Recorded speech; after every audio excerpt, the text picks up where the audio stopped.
but I'll send a link as well.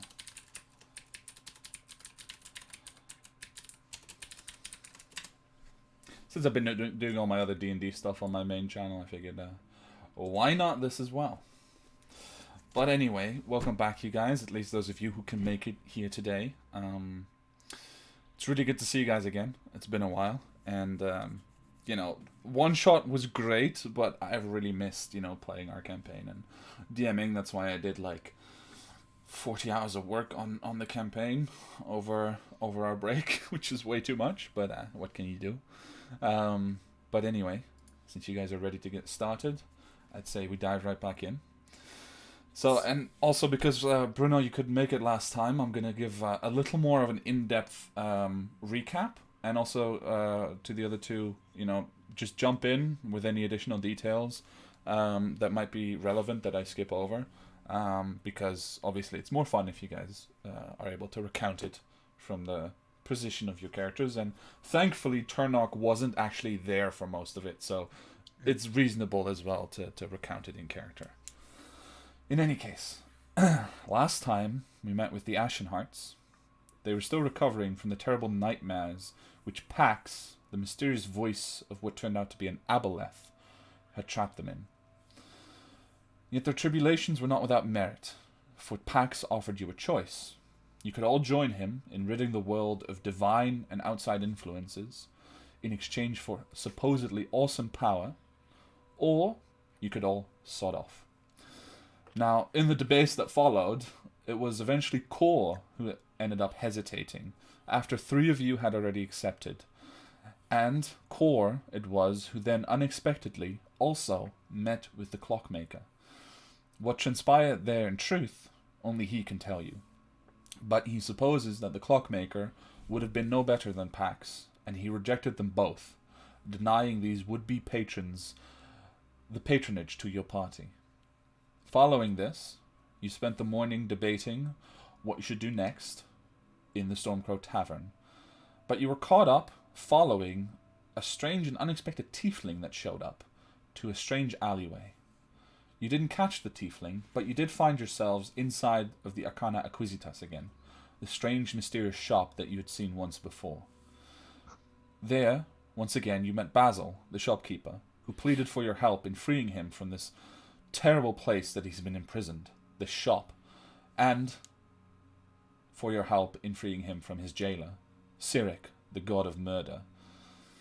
You eventually agreed to let him start writing up a contract, and to return for it in the morning, to see if you would agree. From there, you managed to reconnect with Turnock, who had tried to cut off the tiefling, but he himself was cut off from the group's dealings in the Arcana Acquisitas instead, as he had no tiefling to follow to it. But, reunited, you all set out to do the rest of your business, which included things as mundane as buying clothes for the upcoming Equinical celebration for the end of winter, and dealing with some other minor business, including realizing that Appy had left the ship without saying goodbye. Then, with finally some time for yourselves to focus on whatever you like, you set out for Thorellian Union Square, the mysterious location that was repeatedly communicated to Tani via telepathy. There, you entered into what seemed to be a sort of hotel-esque place, definitely 2 or 3 story building, where the what seemed to be the bellboy, perhaps, or secretary at the front desk, was completely unaware of the location that you indicated until you spoke the words Lilac Crown that had also been told to Tani. Immediately, he took you upstairs to a room and left you there alone. Inside the room, you found very little, except that on one wall, there was a large painting of a horizon, a forest, all at night, and in the empty night sky, a falling red comet. Standing next to that painting was a strange statue, as tall as any of you, very robust, but the face was that of a tiger, and a tiger's tail poked out from underneath the clothing, all stone, and it had its hand up like this, and I believe it was Kor who identified it as one of the devils, a Rakshasa, in statue form. That is where we left off. Now, one additional piece of information that I wanted to give you, and I need to make sure that I'm on the right page here for myself, is that, yes, engraved in like the frame of the painting at the top are a number of words, but they're in a language that I don't know if any of you recognize. Do any of you know Draconic? And I'll Yes, sir. yes, Of course. right, of course. There you go. Apologies. Come on, Kevin. Come on. It's been a while. Shh. But before we move on, let me just quickly provide access to Core's character sheet to you guys as well. Just so you know what's in there and what he can do. Nicolo has some experience. Yeah, but dealing you know, with like war. since they're both not here, and if you want to apply, you know, if you want to check their skills or whatever, then you can all Okay. like have a look at the sheets at least, and I'll just remove the Okay, access so again next week. just out of curiosity, to which of these events was Turnock not included? Just the reunion with the clockmaker. Well, Core the reunion with the clockmaker, nobody was except Core because you guys had already left the dream, right? Yeah. And afterwards, it was the Arcana Acquisitas, which you missed out on. So which you've heard about, obviously, from the rest of the party, but you haven't met with Basil himself, yourself, essentially. But they've told you the essence of it, which is basically he's offering you, or everyone who's willing to help, a massive discount, so like 70% off in pure gold value, from any item in the shop, which seems to hold pretty much any magic item in the game. And he gave us a long list of items as well that Yeah. were available. Mm-hmm. He he's willing to give you a massive discount in exchange for your help in freeing him from his imprisonment, essentially. By the god of murder. By the god of Yeah. murder, yes. Oh, bad thing we just bought a boat, but okay. In any case, so that's the only thing you missed out on. The rest, you know, were Okay. smaller things happening. You were there, but it's not important that you necessarily don't know the exact details. Okay. Which is why I skipped over them a little bit. Right, so you know Draconic, so you know, once you read, like, actually, this would be too old. So make an intelligence check, but with advantage because you do know Draconic. So you know current modern Draconic.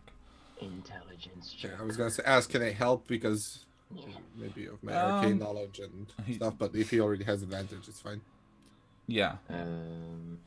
Okay. Not my best stat, but here you go. It's okay. 11.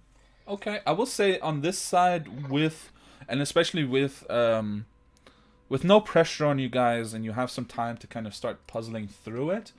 It takes you longer than you would have liked. It takes you a good, 20 minutes of poring over like quickly made notes with Jean-Jacques, like your knowledge of Draconic and Jean-Jacques' knowledge of history, kind of putting that stuff together, some helpful hints from the rest of the party. So 25 minutes before you puzzle out that it says, "By these words, my heart is sworn." So, I read it out loud in Draconic, and I proceed to read it in Common once again, so everybody Yeah. around understands. And I can read this, but I have no idea what it means. Jean-Jacques, anyone? What does it say again? Shall I repeat? Yes. By these words, my heart is sworn. Well, it does sound to me like it's some form of oath, whether to, swear fealty to this entity that is represented, or to the right, or for something. But Could be that it's a hint to say a particular set of words, I guess. yes, that was my first understanding, is that perhaps not these words that are written there, but perhaps something else. Bless you. What did we say again? To actually Didn't get we say lilac crown lilac crown? Maybe you say that in in Draconic. the told. Before you do, just a word of warning, perhaps, since it does say by these words, swear fealty or whatever. Those things can be binding, especially when it comes to devils.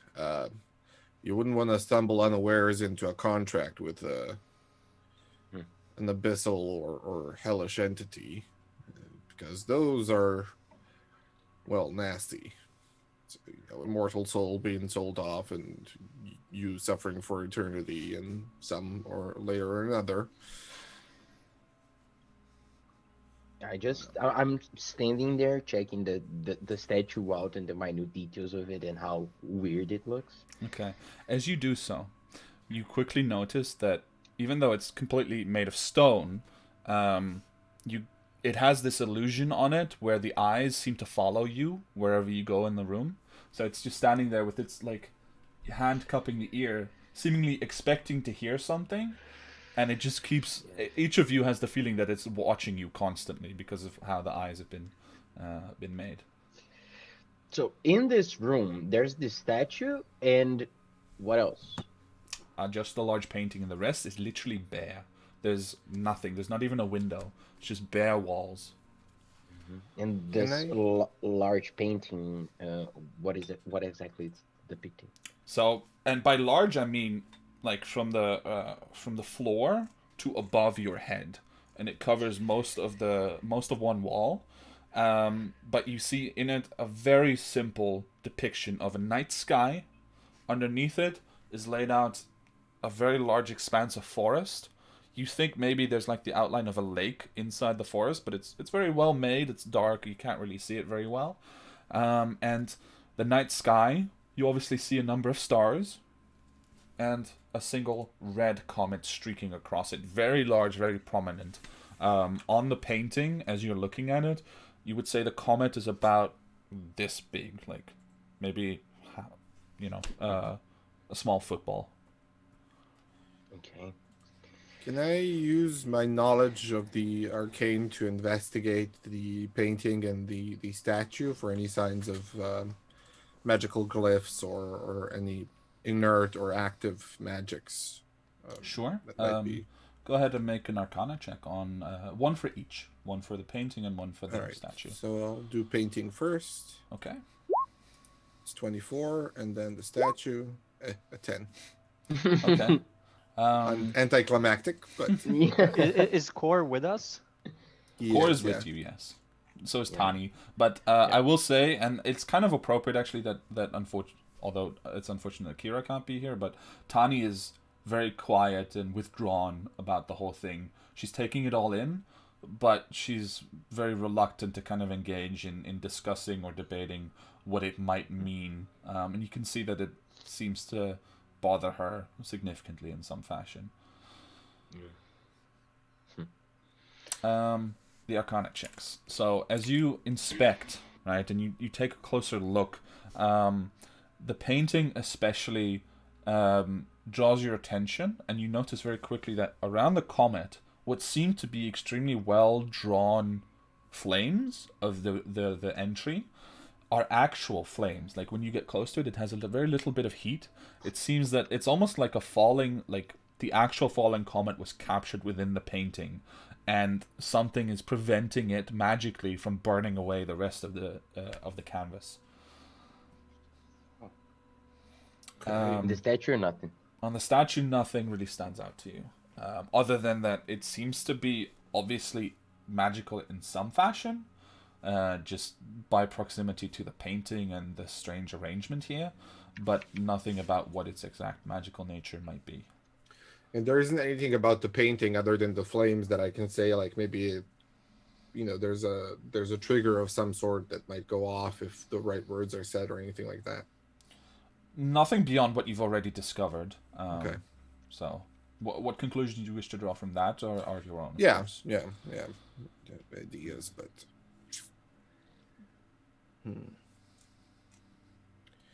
Well, I don't really know. There's this faint bit of flame here that's definitely magical. It's actual flame on canvas, and don't see that every day.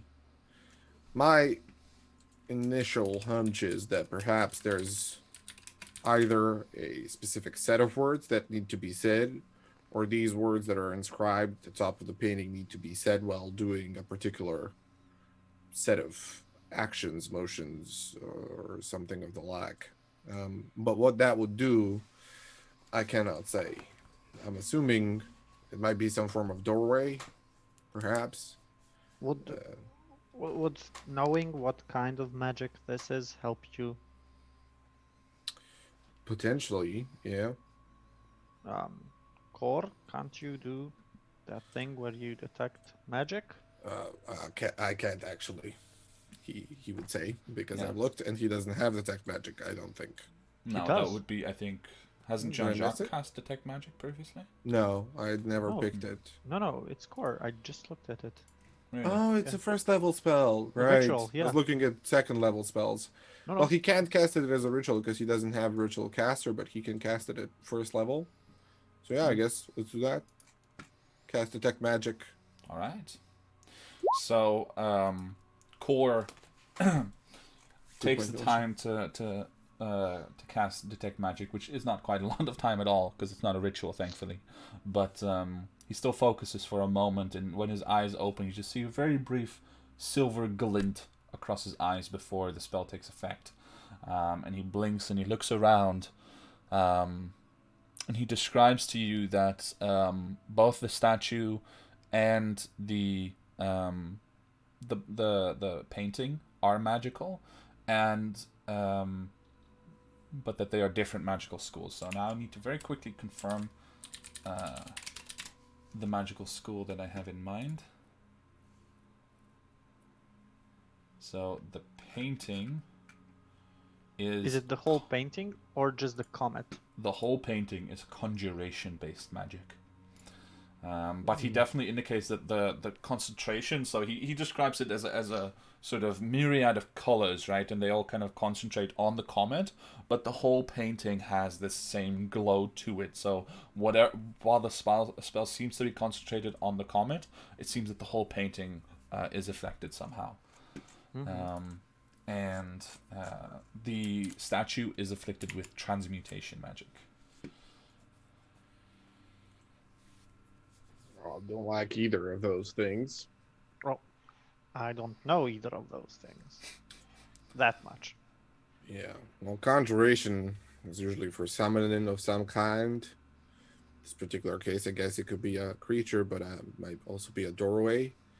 Transmutation turns some shit into other shit. So if this devil was turned into stone or something, might be able to turn it out of it, or it turns out of stone if you fuck up. So, and that don't seem fun.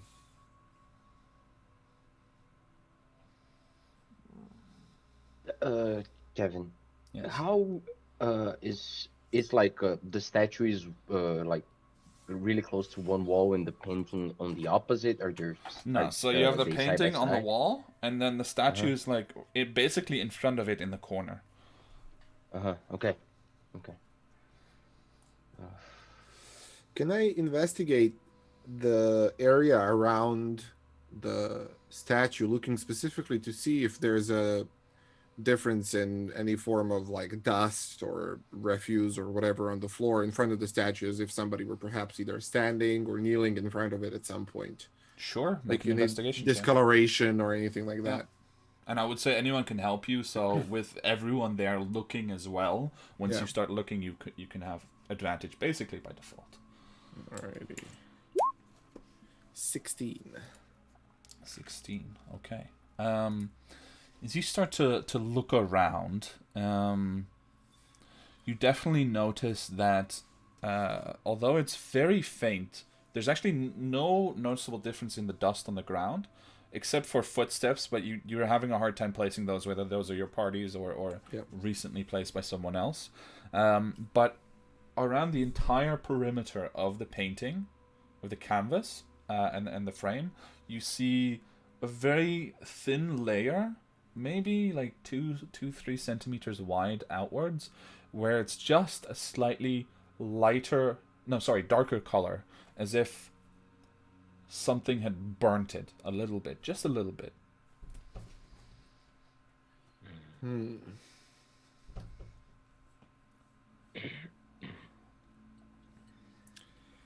Well, they think I'll just take a moment to investigate the rest of the room and just Okay. see, you know, Go ahead. switches, levers, hidden compartments. Go ahead and make another investigation check. No, I'll ask the quiet Tani to help me. Fair enough. I was 25. trying to. 25. Okay. Well, it's funny that you should ask Tani to help you, actually.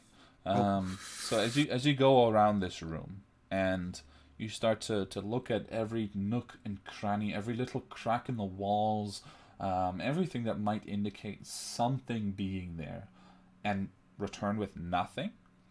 About halfway through, you keep looking up and you just see Tani kind of staring at the statue, and she's in a bit of a trance. She's not quite herself. And she steps forward and she's about to just go to one knee, and she does so. And she looks up and then she blinks and she seems to snap out of it, and she immediately gets up, steps back, and just kind of looks worried around herself. Just approach her and then, you know, kind of put both hands on her shoulders and be like, Tani, perhaps go and stand over here with me for a little bit. And I'll just pull her away from the statue as much as Jean-Jacques could potentially do that with the monk. Yeah, I think it's probably like pushing against the wall for a second, and then Yeah. she allows herself to be led away, to just stand a little further away, and just she keeps a straight, dark look at the statue.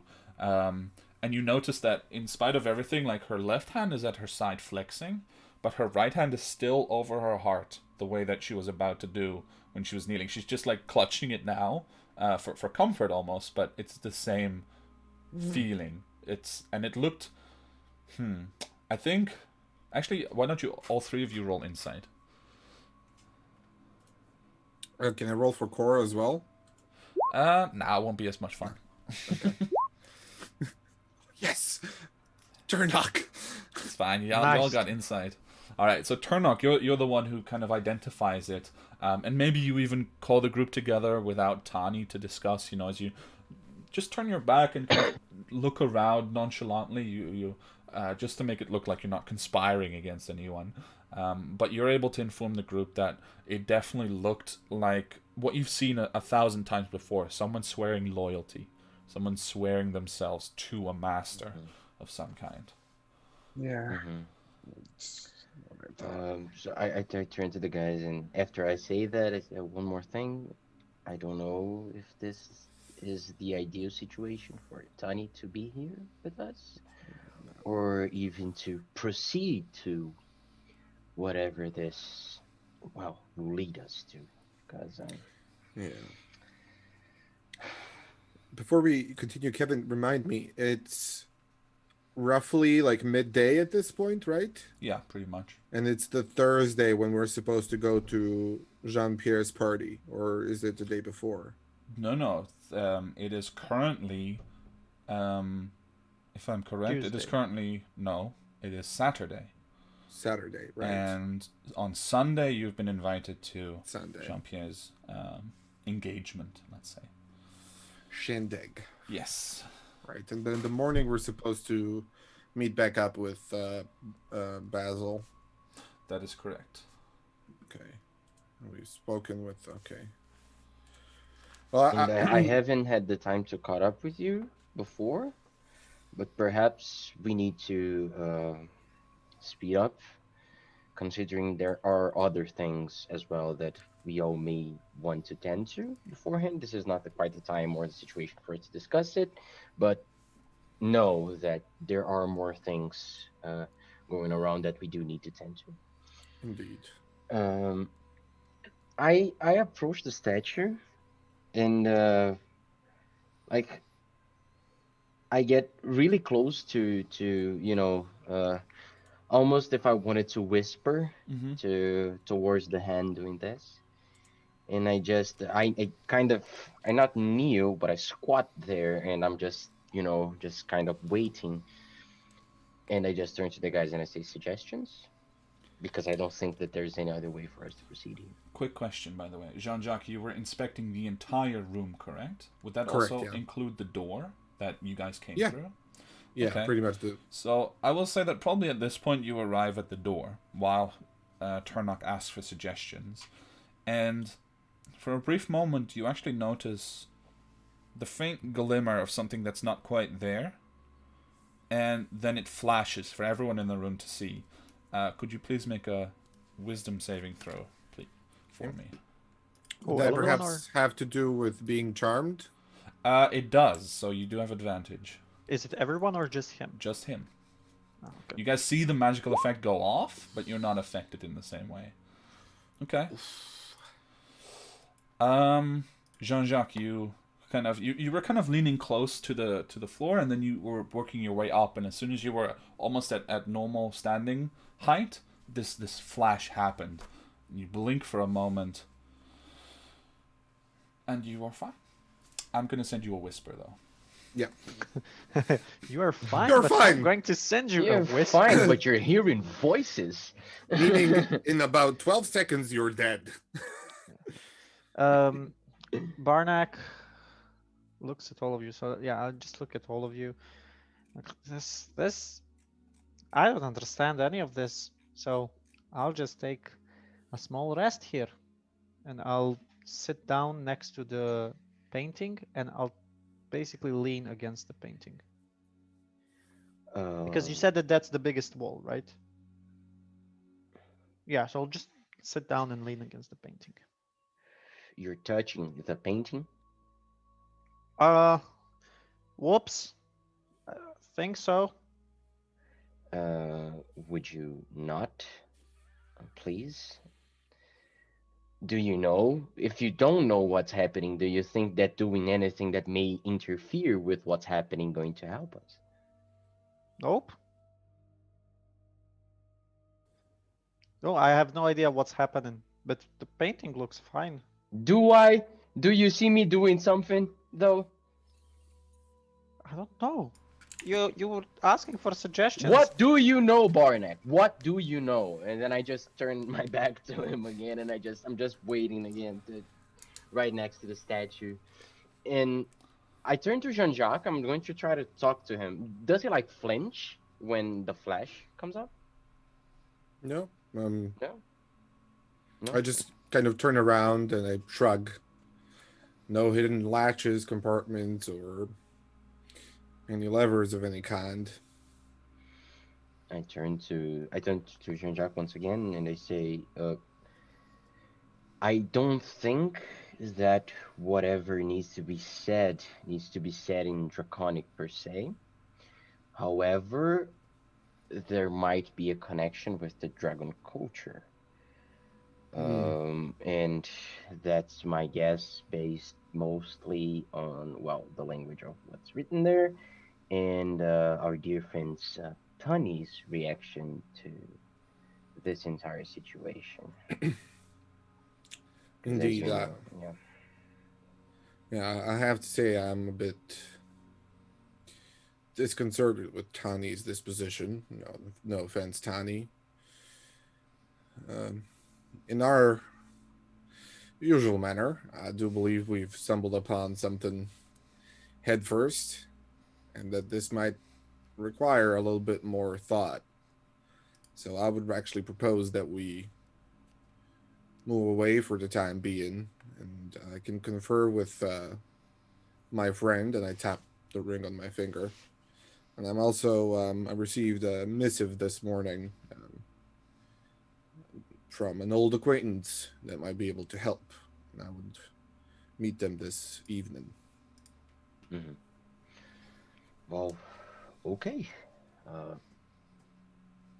Since Barnack knows nothing as well, and I just kind of like a bit of a glare, but just like for a brief second, like, and neither do I or the others. Why not? I mean, Yeah. I just hope. think...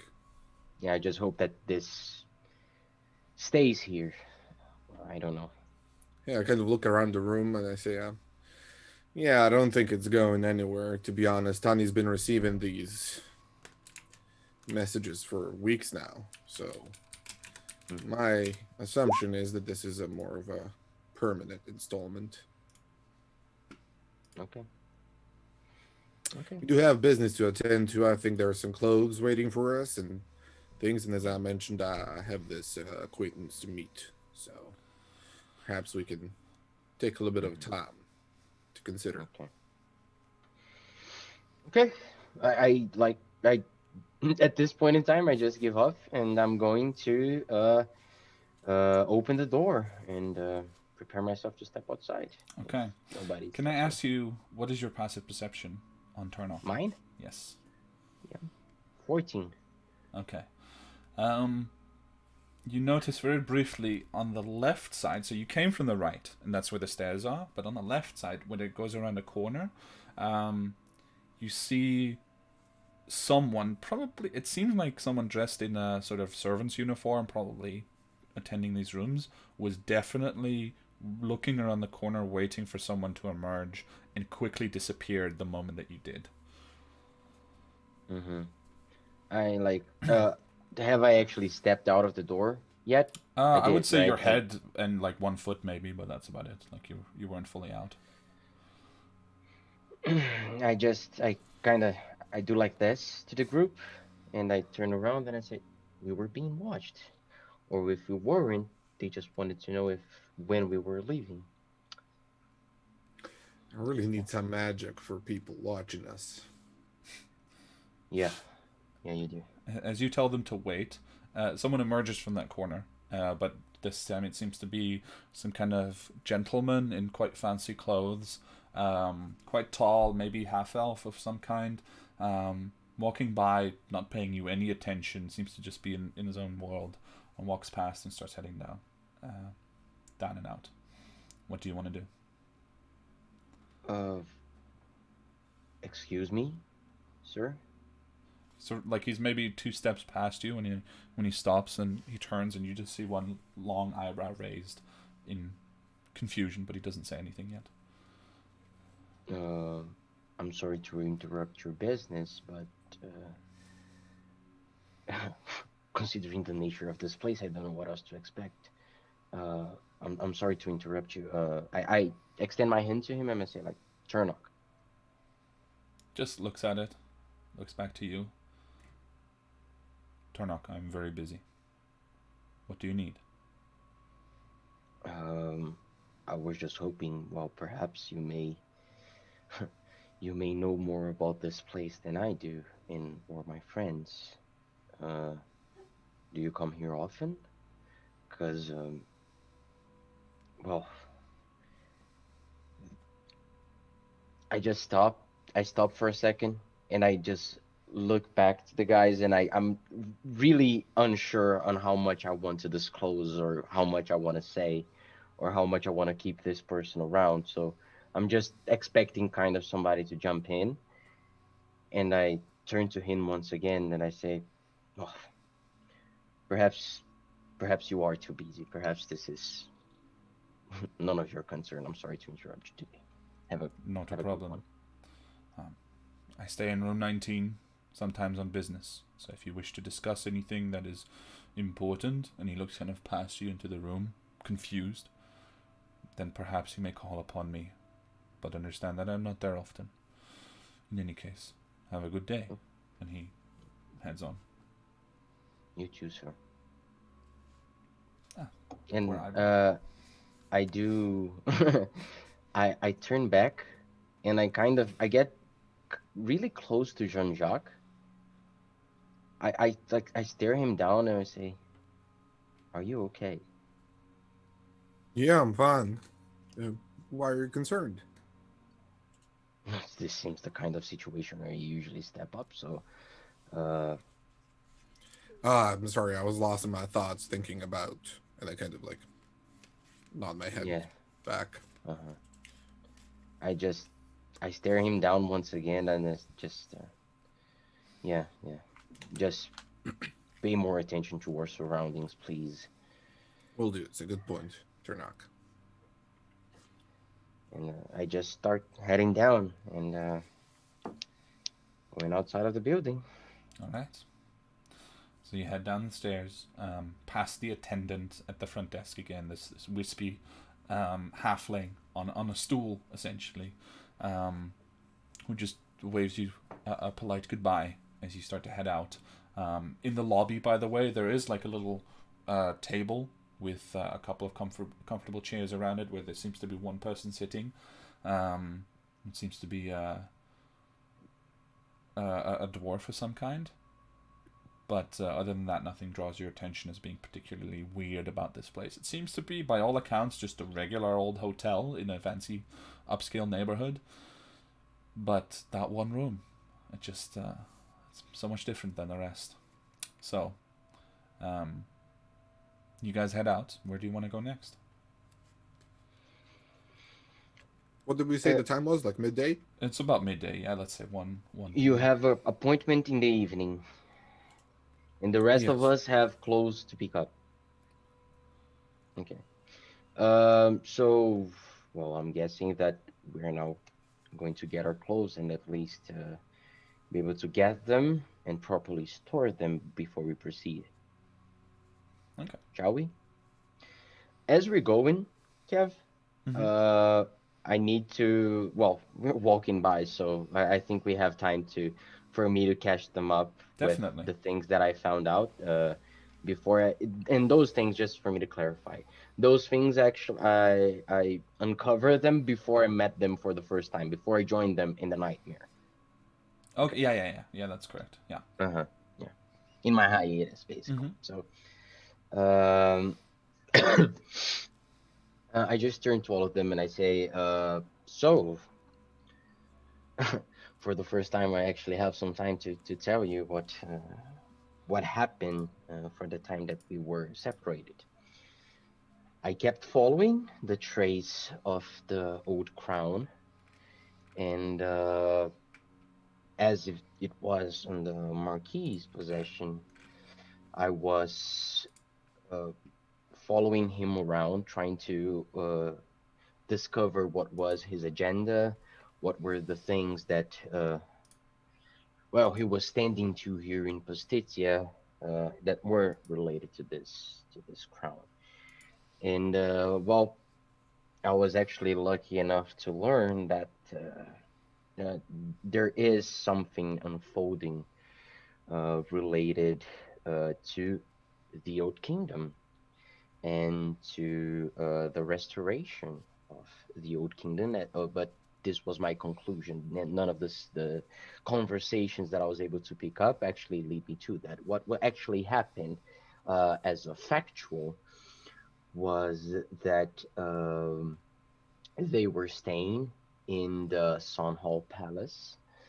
And there was this one meeting that really caught my attention that happened in a cafe in the Prost district between the Marquis and especially elegant lady, um, a half elf, and I just basically I just brief look to Jean-Jacques. Um, and their business was uh, a possible heir, an alleged heir to the throne that is currently under the watch of this lady, and the Marquis is pretty much interested in having him the possession, so to say, of this individual. Um, I don't have a name. I really don't think that a bastard son's name is going to be really relevant here, besides the fact that he is the bastard son, alleged bastard son of the late king, and well, they intend on having an exchange of sorts. And this exchange is going to take place at the Great Ball, which is really, really convenient. Indeed. Could you describe this half-elf lady in detail to me? I wouldn't say in detail. It was a meeting in a building that I was. As much as you can muster. Gray hair. Not. She was wearing a blue dress.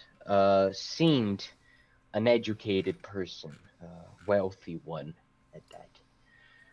Silver hair, and well, what made me come to the conclusion that it was a half elf was the slighter, pointier ears, and stunning and really, really unique gray eyes. Does any of this sound familiar, Kevin? I would say you could possibly connect it to someone from your distant past. A sort of force of nature that you once upon a time encountered in Pustitia. But whether it's the same person, based on this description alone, would be reaching. Yeah. But it's possible. And just for me to tell you, Jean-Jacques, the one reason why I could not pay my undivided attention to that situation is that because I noticed, well, and hopefully it haven't noticed me, there was another figure actually checking out this interaction, and I could not tell who or what it was. It was a hooded figure, but I could track them down to the Siren's Repose, an inn in Hyde Harbor. I could not actually confront or even tell more about this figure because security looked a bit heavy in the aforementioned inn. So I would say that we have a few things that there are a few ways that we can approach the situation. We can try to go to the cafe and try to find out more about the lady, because you did look a bit interested. Or we could head to the inn and try to figure out more about this hooded figure, because the thing is, I don't think we'll be the only ones working at the ball, so to say. So Indeed. we might need some more intel on that.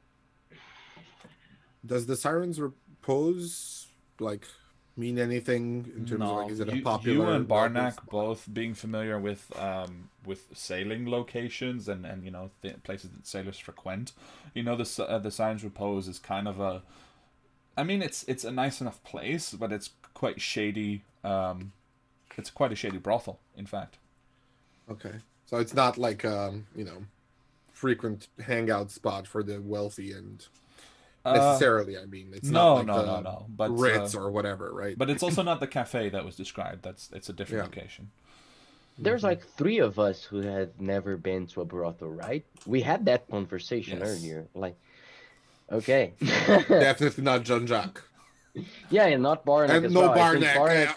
Barnack's the one. Yeah. Both me, Core, and Tiny never been to a brothel before. Yeah, I imagine Barnack and Jean-Jacques went together. I hope you respected the bro code. Of course. But yeah, so as you guys walk in, by the way, out of curiosity, which direction are you walking in? Or are you just kind of milling around the square? We were heading towards the shop, right? The shop? Catch North, right? Or okay, yeah, you can do that. But you've only ordered the clothes like 2 hours ago, so it's not like you can pick them up now. Yeah. Okay. Okay, I'm sorry. No, it's okay. But definitely give it a day or two, probably tomorrow or Monday. You'll be able to. So maybe we remember that. Isn't what day is today? Today it's is March what? Saturday, which now I have to do the count again. No, it's just because I just needed to know, because the ball and the celebration we're attending is the same one, right? On March 14th. On March 14th is a Wednesday. Yeah. Wednesday. Yes. So today's Saturday. We have so it's the 9th. Yeah. We have a rehearsal dinner with Jean-Jacques' cousin on Sunday as well. Ah, so that's what is on Sunday. Yeah, Okay. it's currently is the 10th of March. There you Okay. go. The 10th. Ah, so we do have. I was a bit worried. I thought No, we no, had we like had. 24 hours until Yeah, it happened. we have time. We have time. Yeah. Nah, okay. So you have Okay. time to kind of explore whatever you feel interested in at the moment. Um, as you guys are walking, Tani kind of pulls, closer to you guys and briefly draws your attention and just shares with only you four, including Core, obviously, that she thinks that someone is following you. Do I have the same impression, Kevin? Not as such. You were busy talking. You were having a Mm, good conversation. Yeah. It's a Do busy mm, I? city, you know.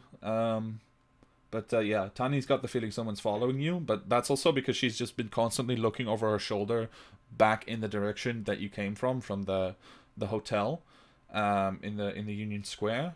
But she can't tell you who. She just has this creeping feeling that someone's following. mm, okay.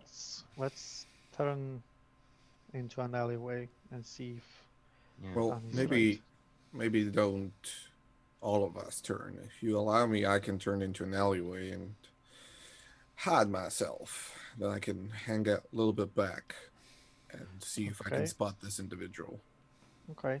That yeah, that might work if you all stay close to us I as would well. just suggest 3 right corners. It always work. 3 rock corridors. All right. I'll step into that one over there and I'll point one that is next to maybe like a trader stand or something where I can kind of mask it so that I'm kind of going towards it, but I'll Right. quickly step in and then cast invisibility on myself Okay. using 2 sorcerer points. I think it's 2, or I do need. Let me just see. To do subtle spell. I guess you can spend Okay. 1. So okay, it's just 1. Okay. Okay. So Yeah. make a stealth check first. But we'll say instead of Dex, you can use Charisma for the All stealth right. So check. I'll just add. So if you're not What do I proficient, you add? could just roll a charisma check, Yeah. essentially. Yeah. Right. I am proficient, but I'll just add 4 to this. Okay. I mean, proficient, you can use any charisma-based skill as Yeah. well. So 15. 15. Okay. So, well, actually, let me really quickly check that.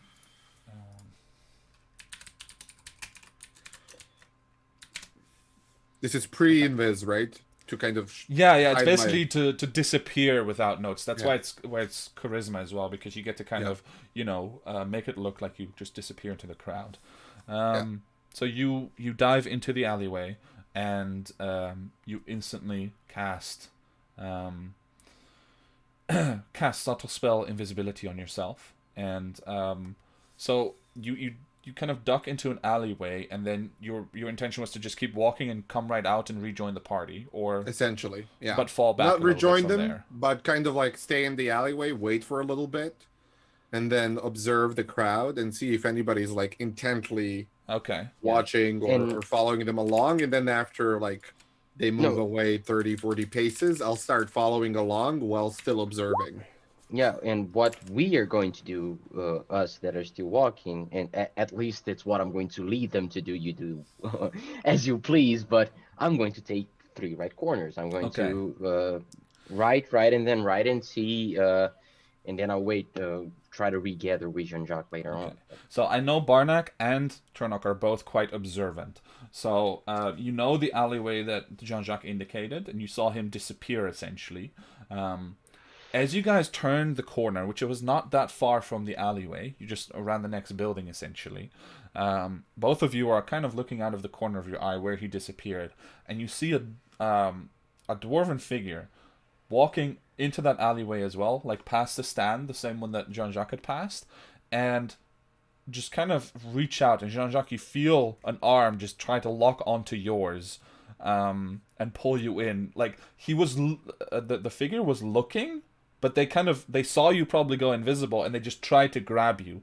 But well, actually, roll an insight check as this happens, and then you can also immediately choose what you want to do about it, of course.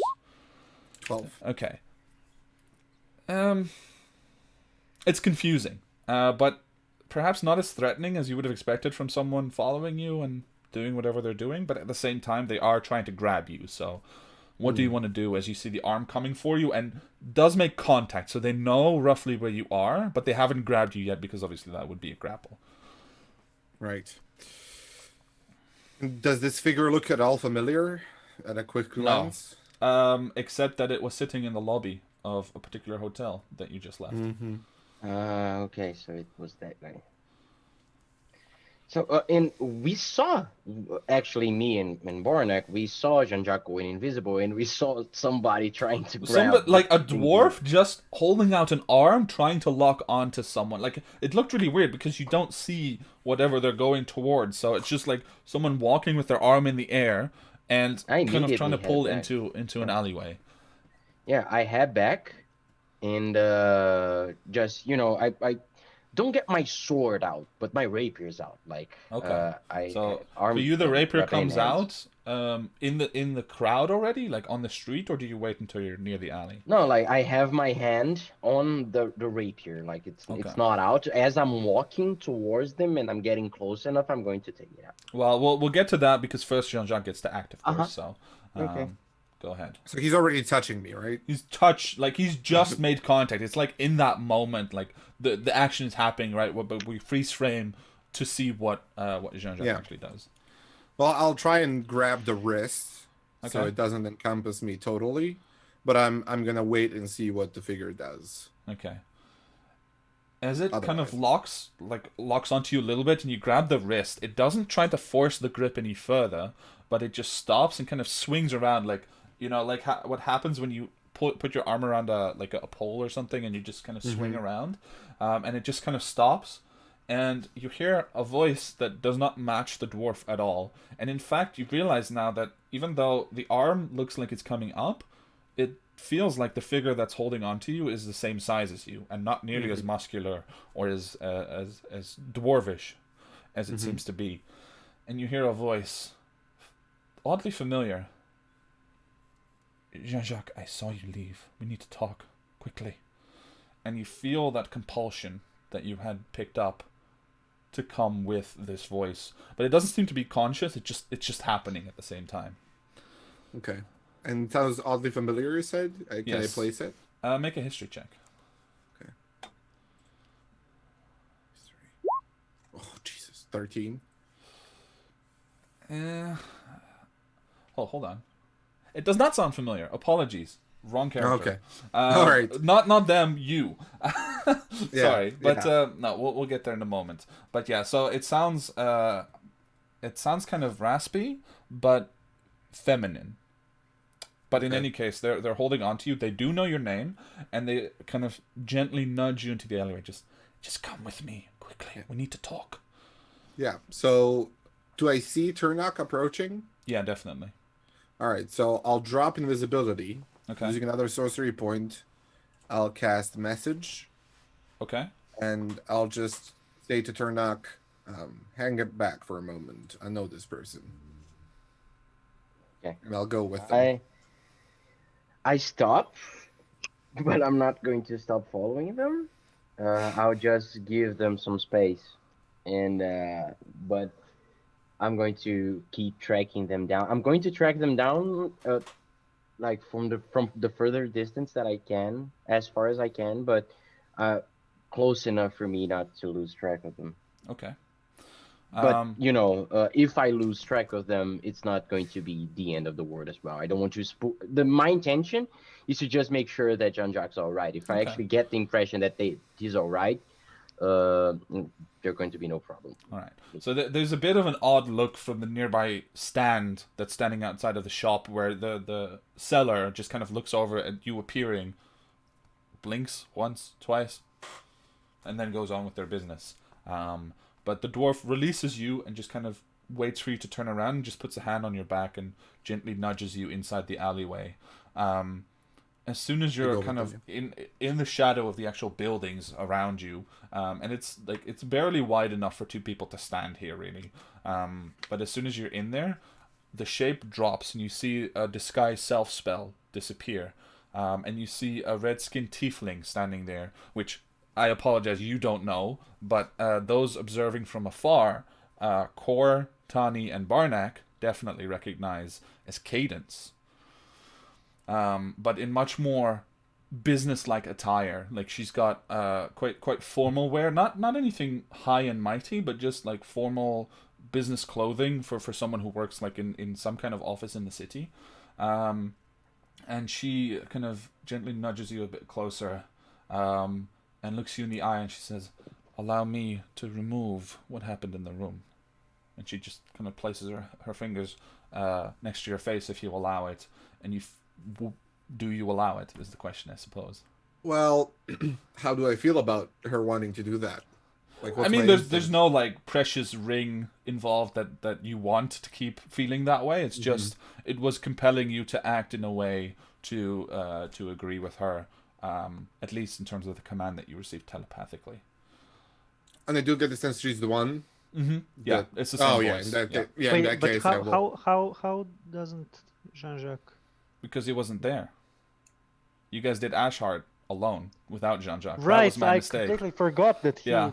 Like I have so incorporated Jean-Jacques in the Right, origin story of this group that right. I forgot that he wasn't there on that first He wasn't first there, session. Okay. Okay. But yeah, she kind of nudges you aside, and she'll place her hands kind of next to your head, and after a moment of concentrating, you feel this magic lift from your mind, and of course, like the knee-jerk reaction is to kind of be offended that this happened to you, but she immediately steps back and just kind of holds up her hands, and she says, "I know you don't know me, but I know of you. I've been watching all of you for a while now.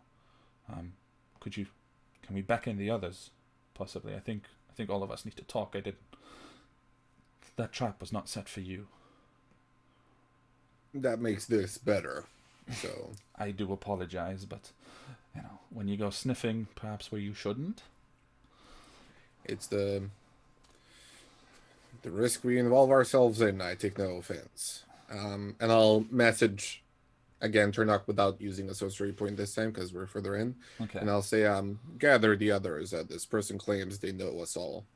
If you actually look closer, you can just see the tip of Turnock's nose, like in the alleyway. He thinks he's hiding, but you can see like just the tip. The tip of the snout. Yeah.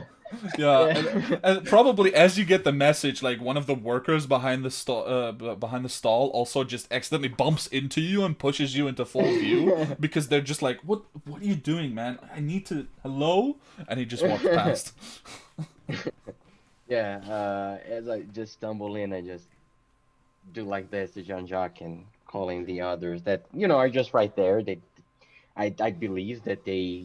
They didn't move. Well, they were probably blending in by accident, just more because they were standing at the stall, just like inspecting somewhere. Probably just some fruit or whatever.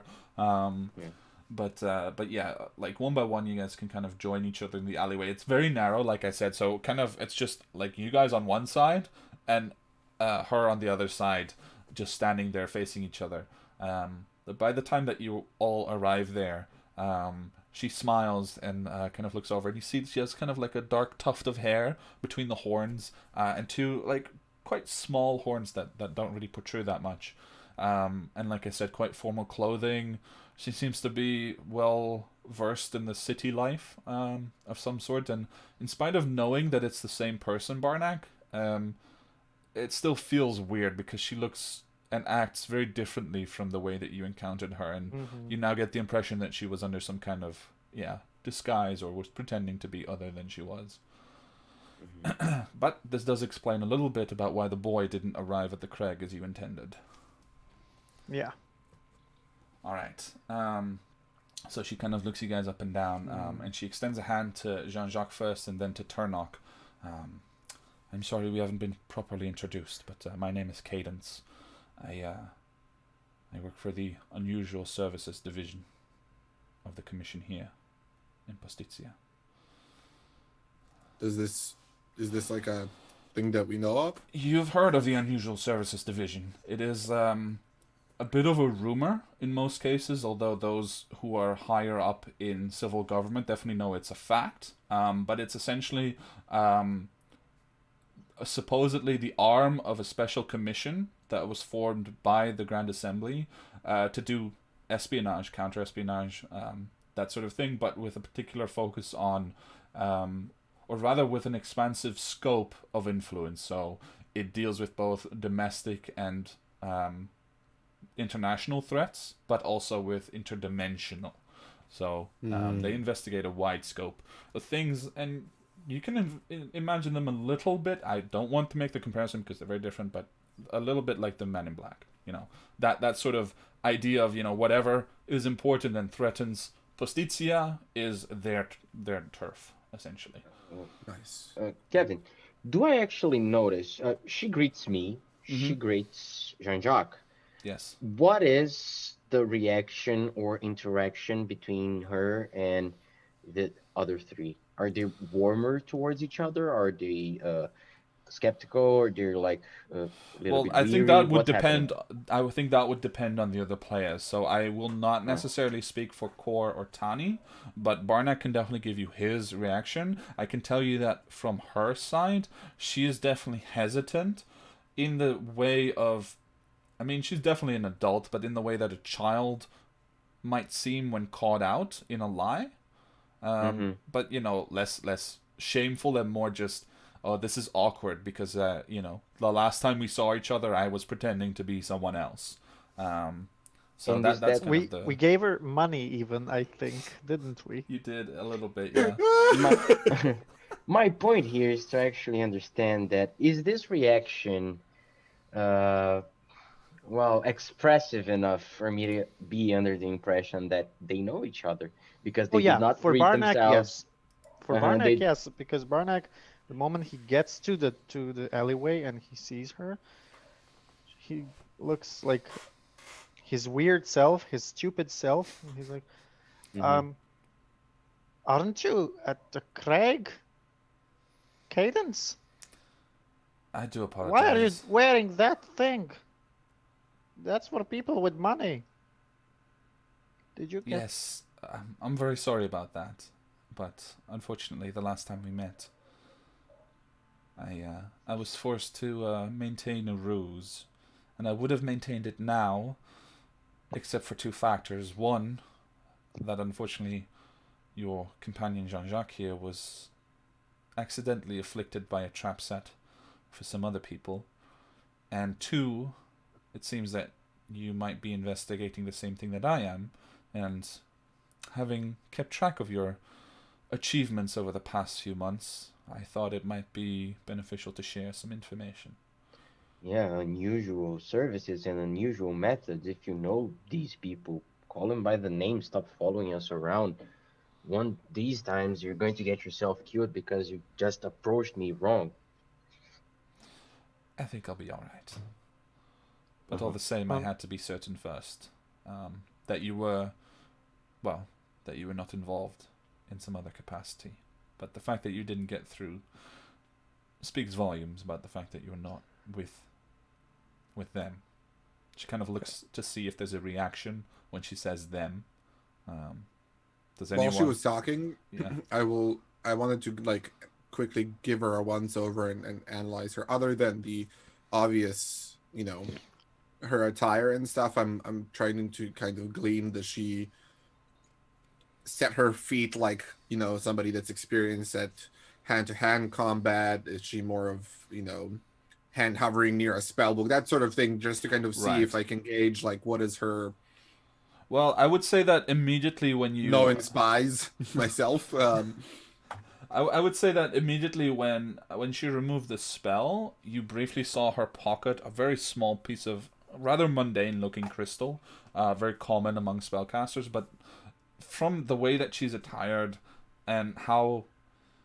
I mean, it is nice, but it's still so common. It's average. It's the most average look you can have in Postizia, almost. It's either this or straight up just street grub peasant, which is probably not that beneficial for getting into places. So everything about her just screams normalcy. And the way she stands now, the only thing that really strikes you, I would say, with your people knowledge and that strikes the rest of you as well, is just her casual confidence. She's not afraid to be in this alleyway with you guys. She's not worried now that she's identified that she can trust you, or at least that she's chosen to trust you. And yeah, she's just kind of casually leaning back. She's got her arms crossed, She's looking up and down, smiling a little bit, but her expressions, everything is very controlled. It looks very normal, but it's definitely a veneer of some kind that is impossible to wipe away for the moment. Yeah. So No, we are not with them. she kind of looks around. Well, I wish we could have this conversation in a more pleasant place, but I suppose this will do for now. Tell me, what brought you there?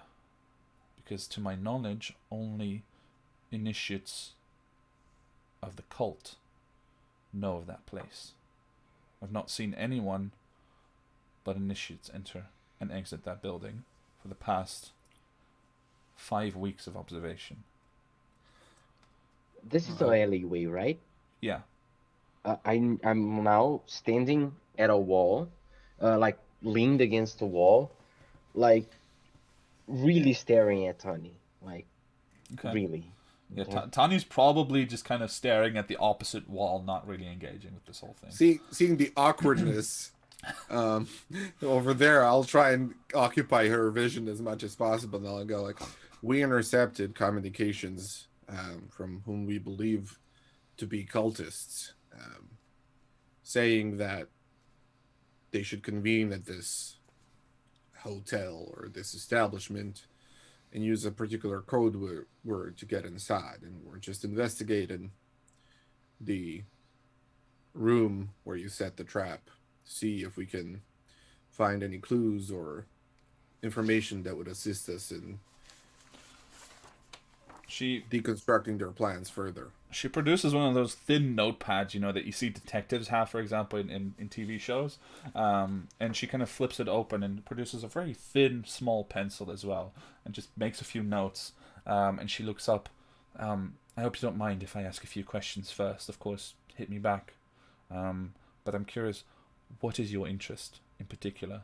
Is it just do-goodery, or do you have another angle that you're not informing me about, which you don't have to tell me about, but I do need to know if you have other motives, if we're going to work together on this. It is a splash of do-goodery and some personal interests that we can discuss at a later point, provided that our relationship is beautiful. Wow, that word just mangled in my mouth. Mutually beneficial. Really? All right. Second question. What was the password that you intercepted? Lilac crown. She flips to another page, and you see a list of what seems to be 3 other items, and she adds this one. And you can, even at a glance, you can identify that the first word is each time lilac, but the second word is different every time. How long have you been observing this place? How long have you been observing us? You, I've had an eye on ever since I encountered you. Well, the 3 of them, and she points at Cortani and Barnack. Ever since I encountered them on the road to Watch Hold. That business in Ashheart, was it? It was a peculiar one, but it wasn't deemed important enough for the Unusual Services division, and so I was reassigned here. I've been working this case pretty much ever since, but I've been observing this particular place for the past 5 weeks. Well, my team and I. But so far, we've not been able to tie anything in particular to the people who arrive and exit there, except that they all, to a man, spend inordinate amount of time in that room. From anywhere between 20 minutes to several hours, in which they do not reappear, and no sound can be heard within whatsoever. Have you investigated the room itself? Had any advanced magical practitioners take a look?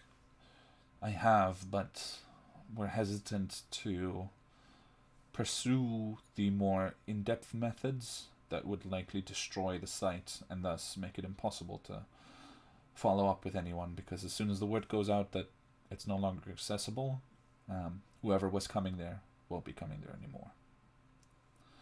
So for now, we're keeping the trap open and trying to find out more about the people who frequent it, but while most of them are folks that we know, or at least are aware of somehow within our justice system. You five are definitely the exception. And so I really hope that you might share with me the reason why, because it might provide a clue, might break the case open if I understand why or how you found your way here and what your interest is. Hey, Barnack. Can we Yeah. trust this? Can we trust her? Do you say this Well- openly in front of her? Uh-huh. Okay. Go ahead, Barnack. Why didn't you keep an eye on the kid? Orion.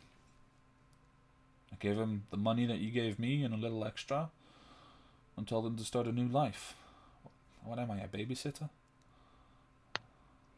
Well, I got could into have the at city. least, you could have at least not.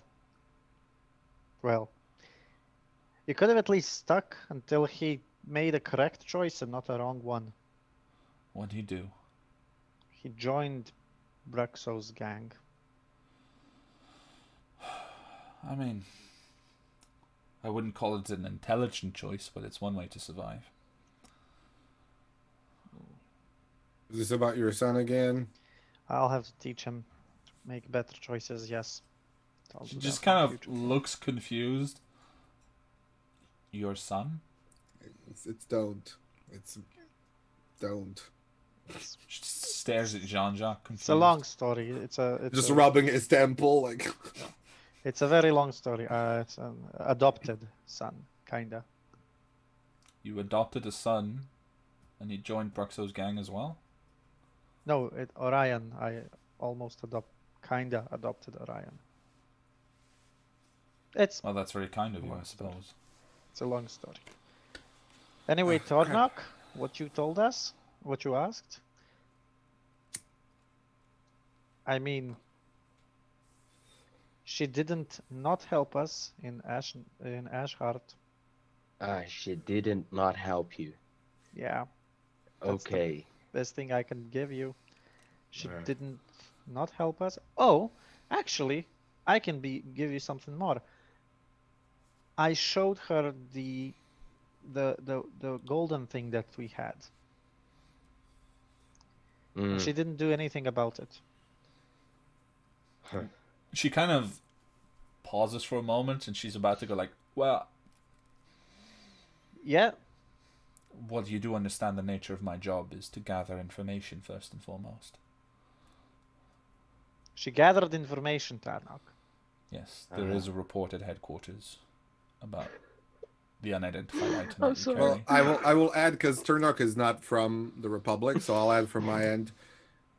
I mean, in all due respect, Miss, Turnok, we can only trust her as much as we trust any government agency that is to do with espionage and domestic affairs, which is to say, We should. completely and not at all at the same time. I wouldn't say it shouldn't. It's just, as long as our goals align, I think we are in a good spot for a mutually beneficial exchange of information. But Yeah. Is this we a are at matter the of, other end. is this a matter of keeping your names out of it? Because that is manageable. Now I push my back against the wall, like as of like getting up, as I was laying there, and I just say, no, it's no issue at all, ma'am. It's just that it's not my business to disclose, is it? And as I'm saying that, I kind of, get into Tani's eyesight because I was still staring at her this entire Okay. time, but I just now get like into her eyesight Yeah, and just Okay. like, It's tricky what we can say because Kira's not here, right? So Yeah. that's yeah. tough to get around. But I have an idea about what we could say. Remind me, Kevin, the figure that we observed Tani interact, the one that was trying to convert that elf lady, him and Tani both originated from the old From the temple. Draconian Empire? No. or- They No. came from the south, from an area that was taken over by the Empire of Truth. All right. So their temple, the Sacrosanct Abode, as it was called, was overrun by the Empire and razed essentially for worshipping Mistra, a deity that was not permitted within the Empire. Yet we clearly saw that they were not worshipping Mistra, but They were clearly Yeah. not worshipping Mistra. No, definitely. Yeah. clearly not. definitely worshipping not Mistra there. Mistra. No. Yeah. So what I will say to her is, we've been able to, let's say, commune with a refugee from the now territory of Empire of Truth. They were a member of the Sacrosanct Abode. You said right, Kevin? Which was raised for worshipping Mistra. However, we have very strong reason and, well, not evidence, tangible evidence that I can provide you here, but visual accounts that could confirm that they were in fact worshipping Tiamat. It is this person that, in part, was responsible for us obtaining this information in the first place. As they were a person of interest to some of our party, we decided to pursue it further and investigate. Okay. So but this person is not with the cult now. We are unsure at this point as to even the fact whether or not they are alive, I see. but are potentially a member of the cult. Okay. And they are the one that were provided with the password Lilac Crown. Yes, and I will say to you, Kevin, I specifically avoided gendering or anything, so I'm in fact speaking about Tani, but I'm not mentioning I her understood. name. Yeah, Okay. Okay, so I just want to clarify that I'm not technically lying. No, I get it. Cadence is just taking notes as she's taking this all in. She's a driven investigator, it seems, and she's just grateful for the information. She underlines the Lilac Crown again, and kind of looks around for a moment, suddenly flips the notebook closed and just puts it back into her pocket. Takes a deep breath and briefly glances out of the alleyway before focusing on you guys again. Okay, that's interesting. Do you know where you'll look next, or what you'll do next? Well, previously I was throwing them off the trail so that I could come back alone. And I kind of look at the others apologetically, like, I'm sorry. It's like mind games. We do have reason to believe that there is a ceremony of sorts that could unlock whatever portal or doorway that exists in that room, and I believe that there is one. I believe so too. To my knowledge, it would be whatever words were spoken by one of the faithful and finished by those carved into the painting. If you say your oath of loyalty, essentially you're not even retaking it, you're just stating it, and then follow it up with the words on the painting, then that seems to open the portal. At least that's what we've been able to gather so far, though we've never seen it in action.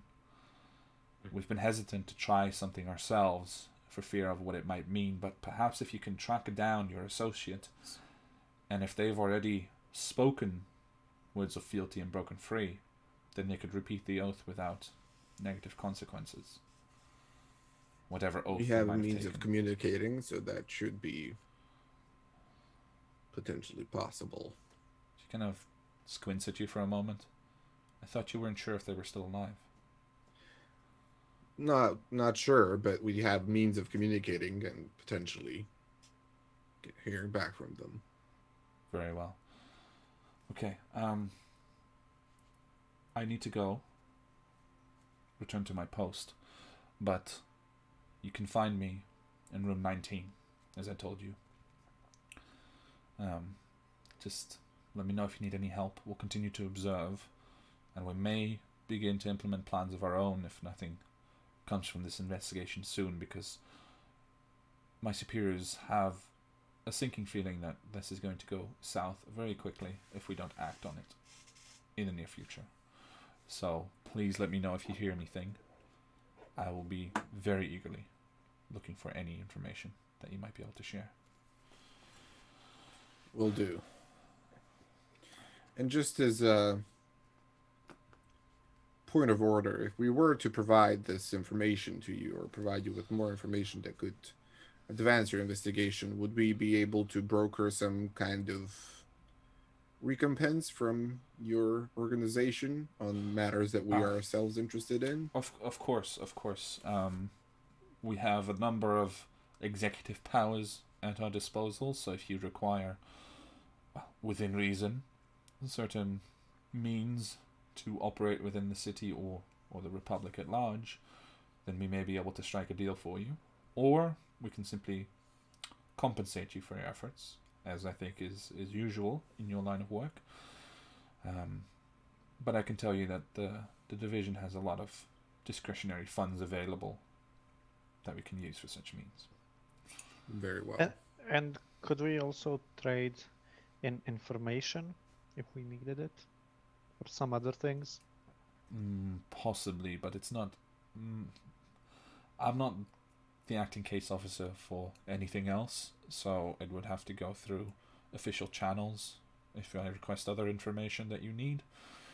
And, well, let's just say it's going to be a bit of a nightmare in terms of paperwork, but if it's urgent, we can always see what we can make happen. Okay, Well, good to know. Let's see what we can do for you, and then we can I negotiate. appreciate that. It's do not underestimate these people. They are many, and they are dangerous, and they are well organized. And whatever is happening in there, I do not think it's any good.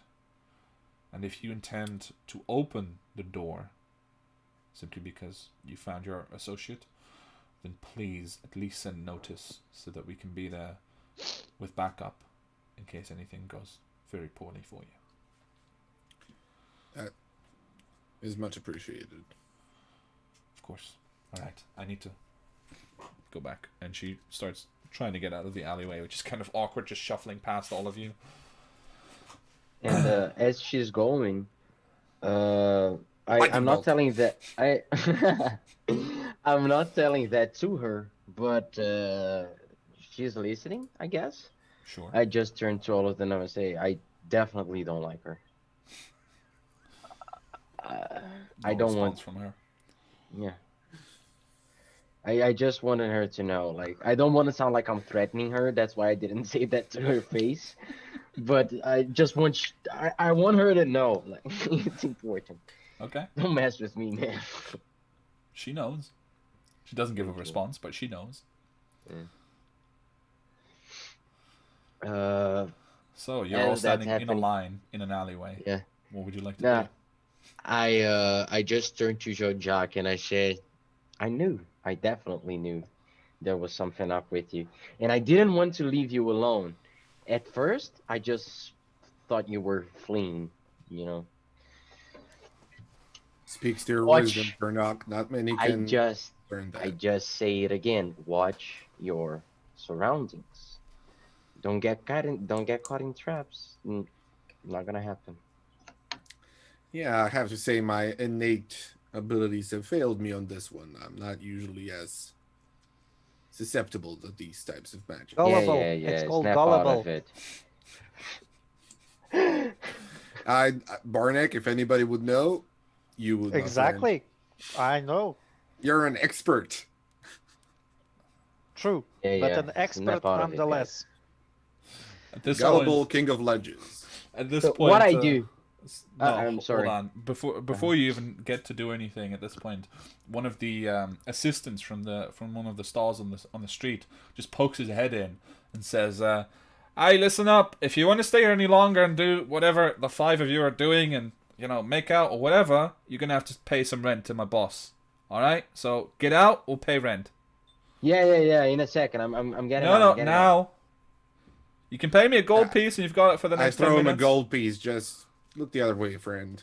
Appreciate it. And he If just you turned stick away. your head in here, this is our property for the time being. You're dead. He's already gone. So I grab my rapier once again, and I turn myself to a stone wall, and I say, okay, no more fucking around. We need to organize, think, and actually get to a conclusion on what we're doing next. So there's the clothing. That fuck that. It's only tomorrow. That's not going to get ready today. We still have an entire afternoon. There's the inn or the cafe that are two really good destinations that we may need to stop by, if not today, the following days for us to acquire more info before the ball. But the inn, I would highly suggest that we go during daytime, just for the reason that it's an inn in a harbor. Who's going to be there in daytime? Not any locals or fishers or anything. It's just going to be whoever's suspicious or nobody. So we be able to ask around. And Yeah. then the other thing that you have. What, just to put it out there, what will we even do at the inn? As you described it, you only saw a hooded figure without any sort of other identifying characteristics, right? That was heavily guarded once they reached the inn, and that was observing and eavesdropping on the same conversation I was. Yeah, very much interested in them. I'm just saying, if we go there, how are we My going to tell? intent was first, well, get there and see if the circumstances are exactly the same as the last time I went there. Full of people, heavily guarded, and try to assess how to proceed after that, because I needed, well, to actually save your ass in fucking Dream World. So that's why I actually got out of there. We were fine. So, yeah, absolutely Totally fine. Everything was going swimmingly. So then if the situation was a little bit calmer, in order for me to get into the inn, ask around, try to see if I recognize something or someone, try to talk to the innkeeper. If it's actually really empty, well, perhaps even sneak around, try to get into some of the rooms. If they're heavily guarded, they're probably occupying at least more than one room, and well, perhaps, who knows, within their personal items, they have something that may identify to which corporation or to which entity they're working for. If I may, just to clarify, the heavy guards seem to be the inn, or not the inn, the brothel itself. They were ruffians standing guard to prevent issues or whatever, because they get rough sailors in there quite frequently. So that was mainly what you saw. So I thought I was worried for a second. Yeah, no, it wasn't the person themselves who walked through the streets with a heavy guard or anything. And it's a brothel, right? So, well, maybe even, well, we can talk to one of the workers in this spot, and for a little bit of gold, try to find out. You can do a lot of things there with a little bit of gold, that's for sure. But I'd like to ask you to not lose focus, if possible. Well, I won't lose any focus with this, and I hope you guys have a little bit more of resistance towards mundane charms, such as this one. Barnack, please. I know you can do it. I trust you. Well, for Barnack, it's going to be tough. He's used to paying for it, but, the rest of us, probably not so much. That's a good one. I actually do not have a retort there. Core just goes paying for what? Yeah. First round is on Jean-Jacques, Core. Don't worry. I will take that. And it's either that or try to locate our dear Felf lady, and maybe, who knows, even try to have a glance or more information on who the bastard is. Well, there's all of that. Just to clarify, I will say that Core probably chimes in as well, but there are also a number of other things that you still can pursue, which is the freelancer headquarters. Let me see here.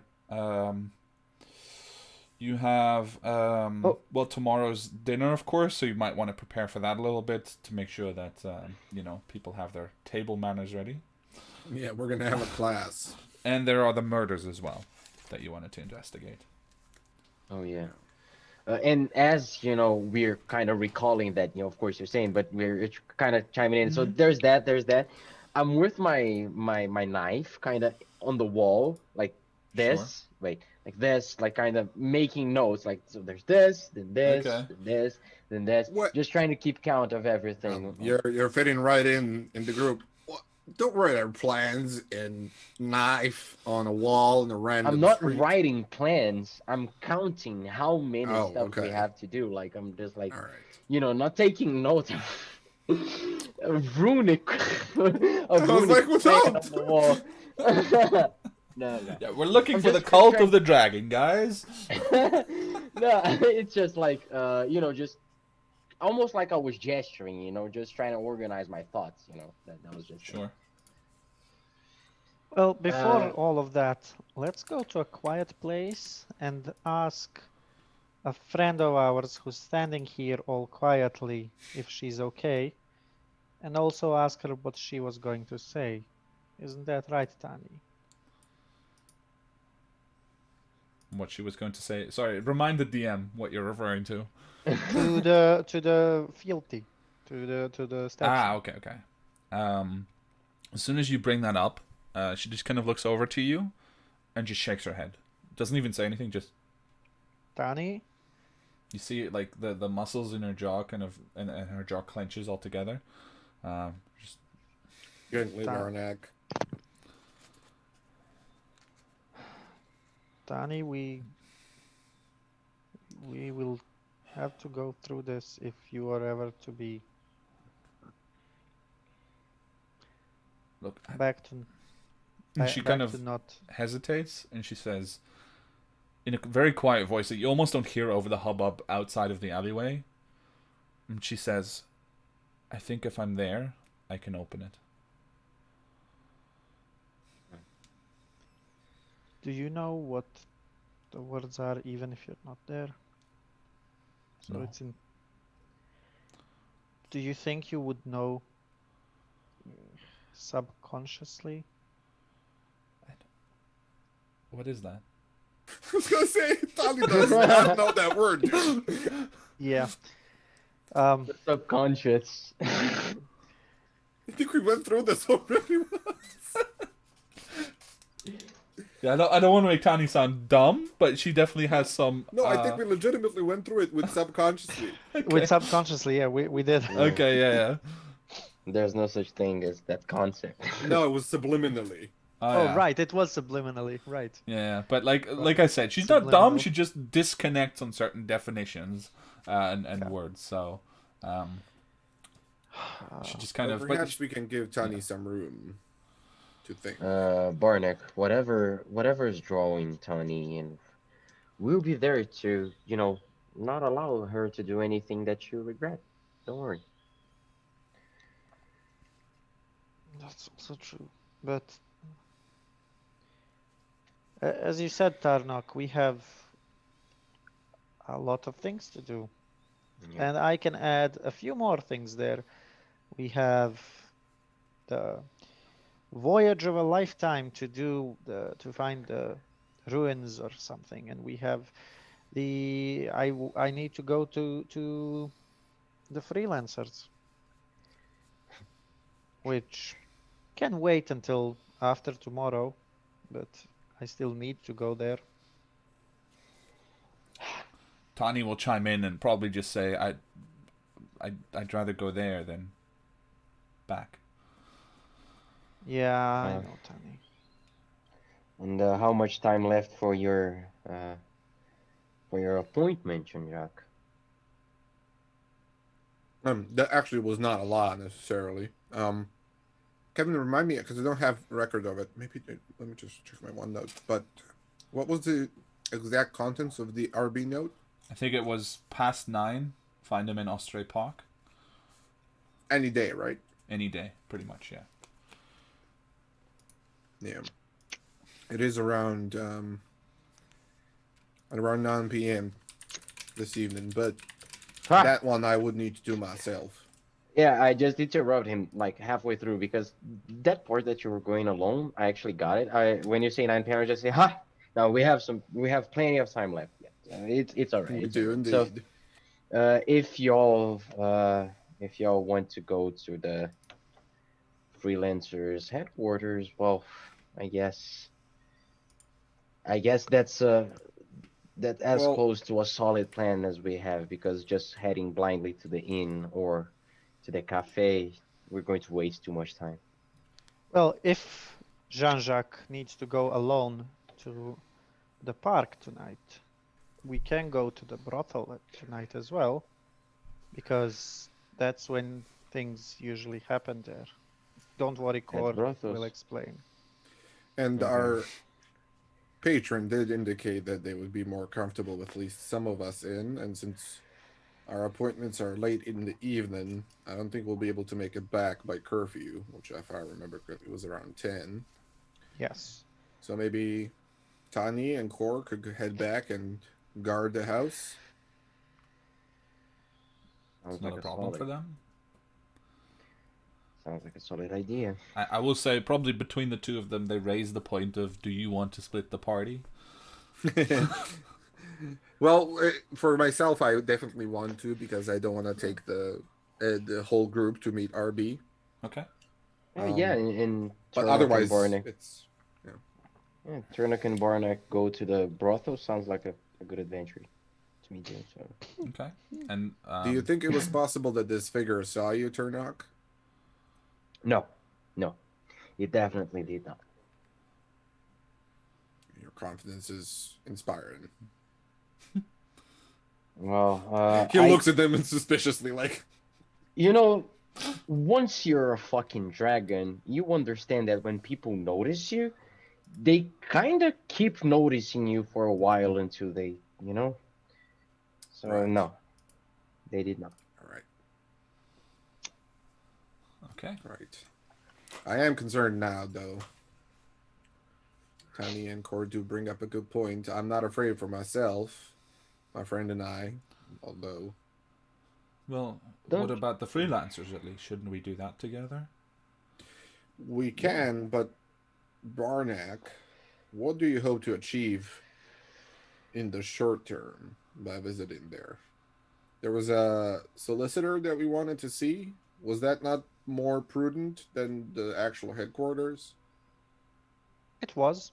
It was. The solicitor, though, might take more than a few hours, because I don't know what. Well, I've seen the solicitor's name somewhere in the paper. Yeah. Think so, right? I think Yeah, so. we did. Barnack just isn't sure, but yeah, we did. In the ads section, right? I No, think it so. was. No. It was on the left. I know exactly where it was. Hold on. I don't have them memorized I'll completely. open it and tell you. Also, how dare you not have the whole thing memorized? I know. Motherfucking Kevin, man. Jesus. I write a whole newspaper and then I don't even memorize it. What an idiot. Shitty Yeah. DM. Yeah. Also, Ooh. I've just realized on March 11th, so also tomorrow, is the Black Hat auction. That was mentioned in Right. there. Oh yeah. Holy shit, it was right. Oh my god. We're picking up all side quests. There it is. Okay, so let me just open the image in full. Um,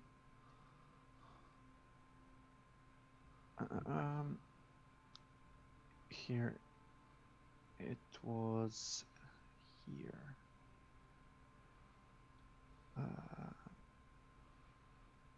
Old Awakening. No, it was solicitor.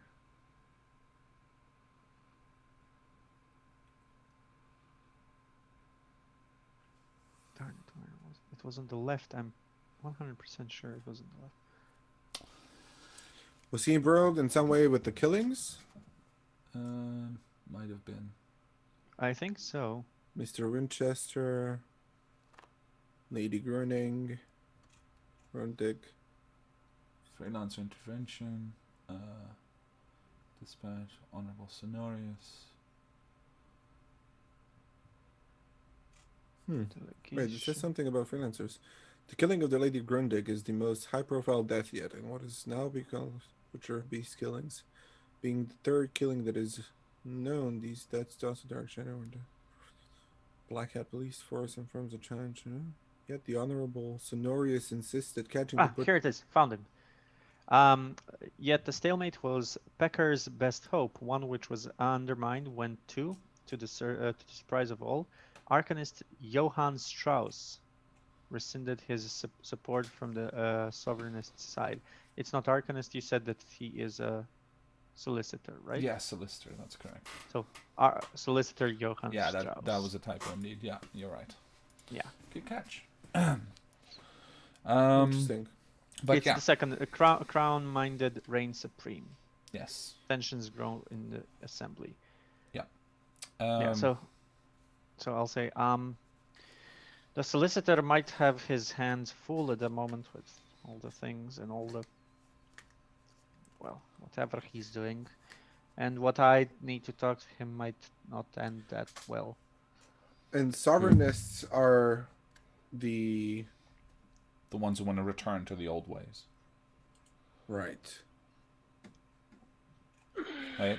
So he Sovereignists. went Sorry, no. back- Sovereignists are the ones who Right. are for isolation. Sorry. They want Right. to, you know. And then the Republicans are for the Yes. Republic itself. Right? Essentially, yeah. Interesting. So isolation in terms of not making allies and not Yeah, they're more basically extremist Republicans, if you want. Right. To look at it that Right. way.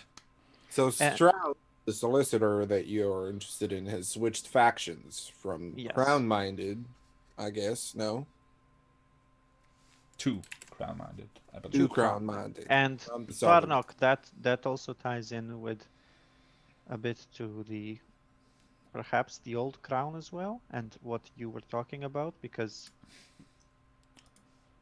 he is now in the faction that probably wants an heir to the throne.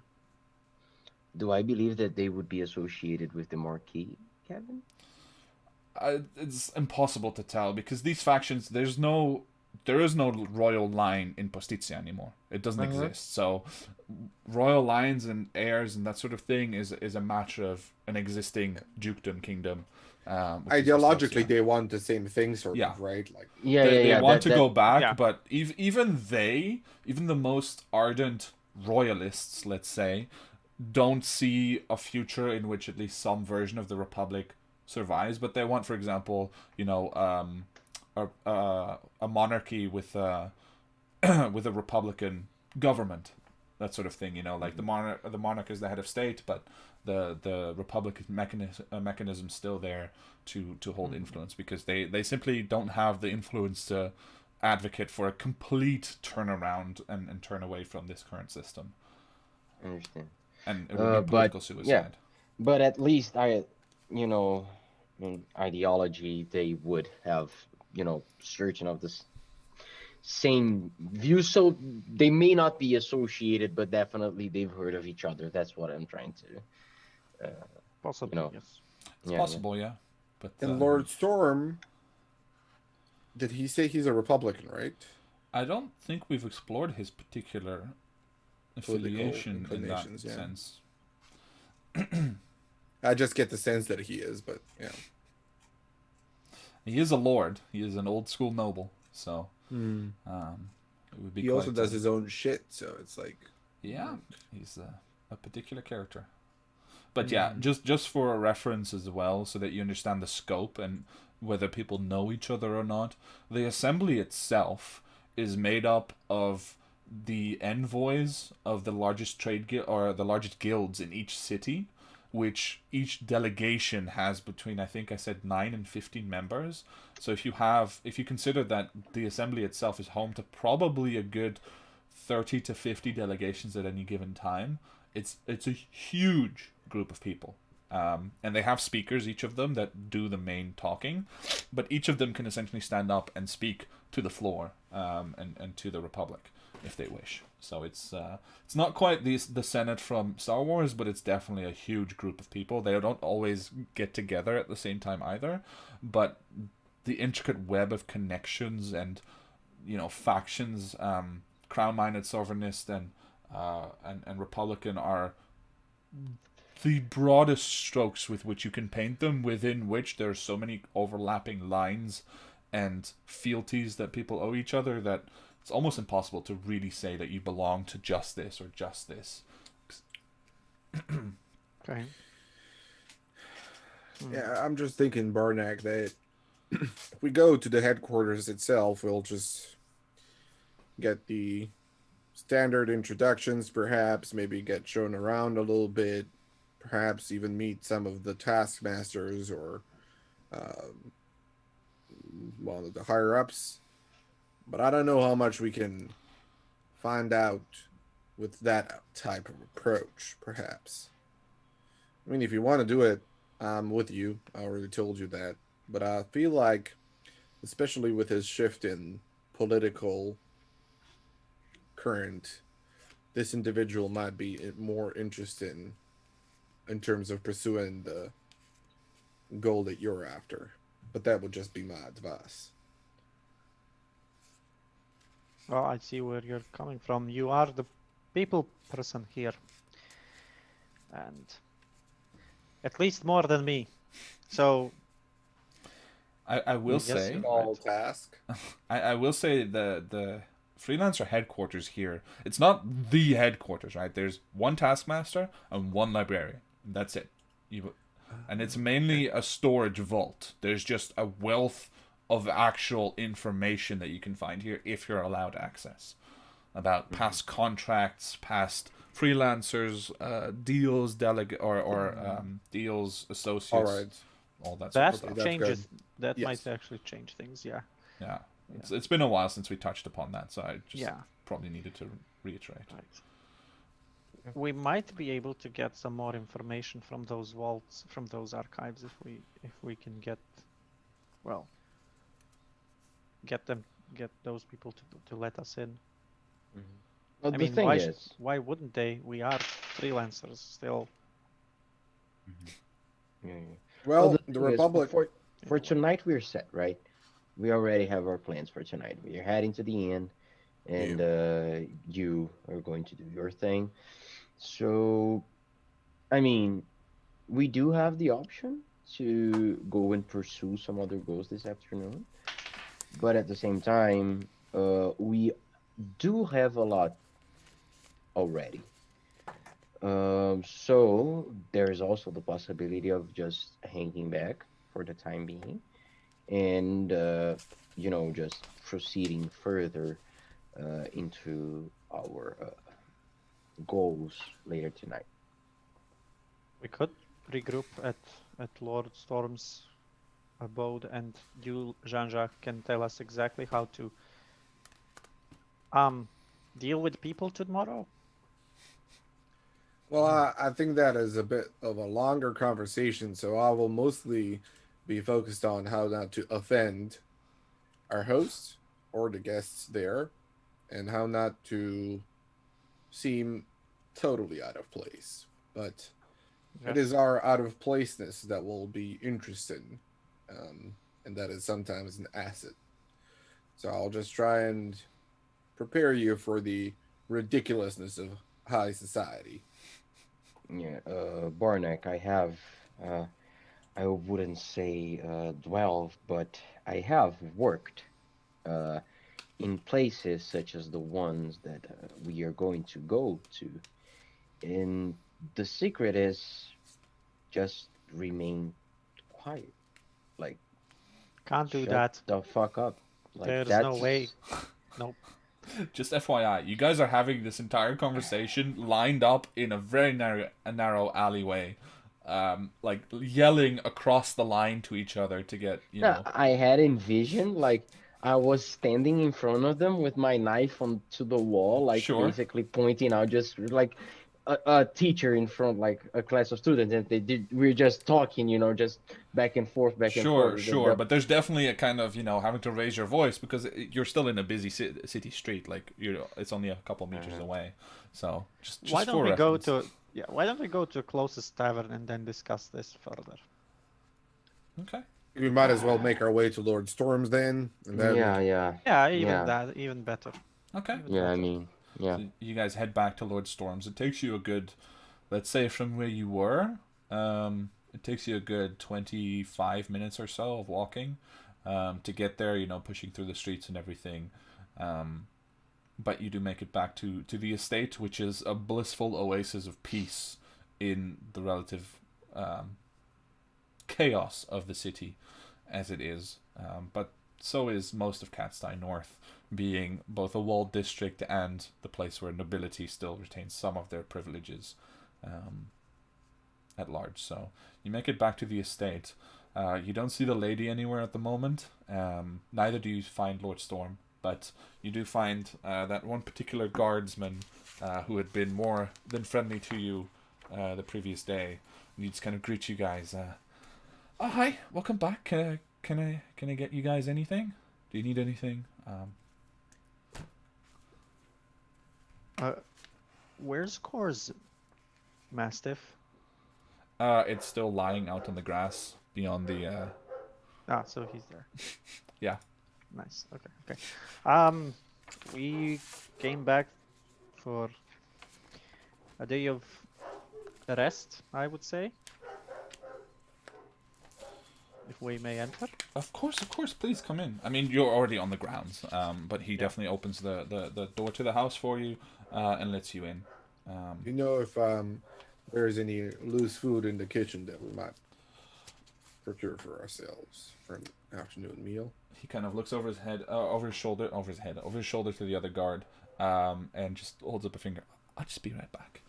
He puts his spear down, very kind of unprofessional almost, but he still heads into the kitchen and he starts to prepare some food for you guys. It seems that, having been so nice to him last time and letting him kind of be a part of the little planning session that you guys had definitely left an impression with him. Oh,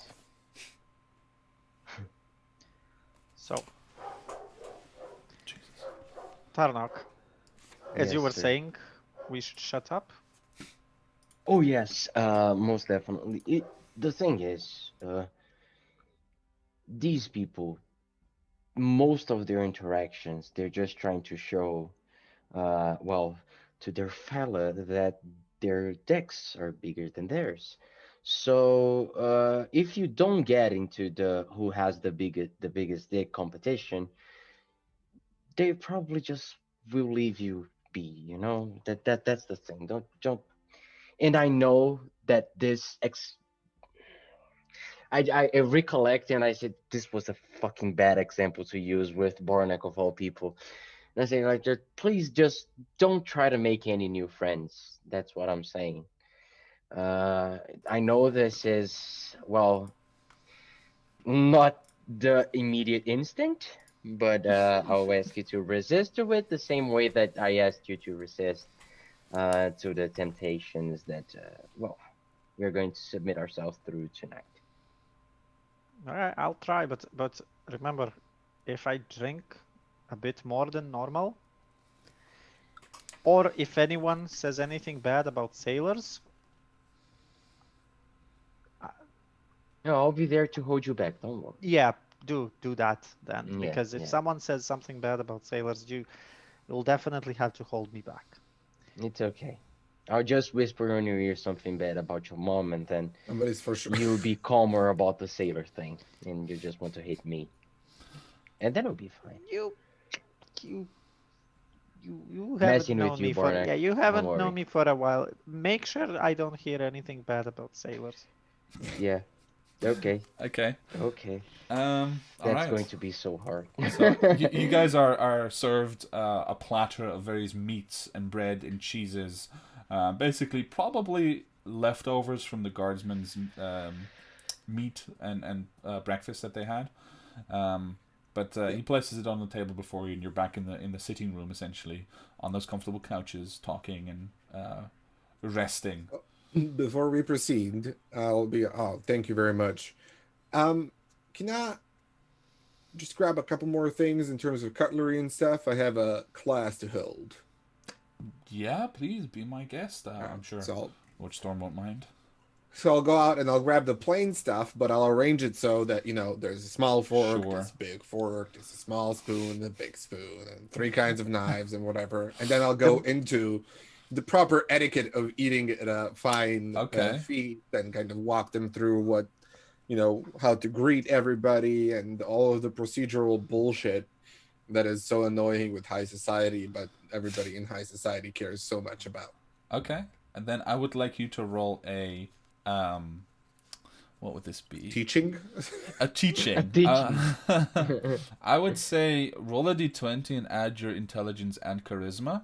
And it's a high check, but because I would imagine Turnok is a courtier, he can help you and assist you, so you can have advantage on that. I'm also listening very intently. Okay. Charisma and intelligence together, right? Yes. Okay. So this is the first one. 25. Oh, I just meant one roll and add the modifiers for both. But you said he can help me, so I thought it's advantage. But Oh, yeah, with I guess- advantage. Sorry, yeah, that's what you meant. Yeah, but this is the first one is higher anyway, so it's Okay. 5 for charisma and 3 for Right, intelligence. right, perfect. Sorry, misunderstood. Okay, so with a 25, I'm gonna say the other 3 that need to be educated get advantage on their intelligence check to retain this information. So please roll an intelligence check for Kor, Tani, and Barnak to adopt the finesse pick of high Kor. society.